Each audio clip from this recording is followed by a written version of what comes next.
Praise the lord. నేటి వాగ్దానము: నీ హృదయములో నుండి జీవధారలు బయలుదేరును. సామెతల గ్రంథము 4వ అధ్యాయము 23వ వచనము. నీ మార్గములలో నడుచున్నట్లుగా వారి సకల ప్రవర్తనకు తగినట్లు ప్రతిఫలం దయచేదుగాక. నీవొక్కడివే మానవుల హృదయమును ఎరిగినవాడవు కదా. హృదయము అన్నిటికంటే మోసకరమైనది, అది ఘోరమైన వ్యాధి కలది, దాన్ని గ్రహింపగలవాడెవడు? ఇటువంటి హృదయంలో నుండి జీవధారలు బయలుదేరాలంటే మన హృదయంను ప్రభువైన యేసుక్రీస్తుకు అప్పగించాలి.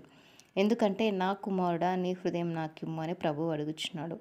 మన హృదయంను బాగు చేసేది ప్రభు కనుక మన హృదయంలో ఆయనకు మొదటి స్థానం ఇవ్వాలి. ఆయన మనకు బోధించినట్లు నడుచుకోవాలి.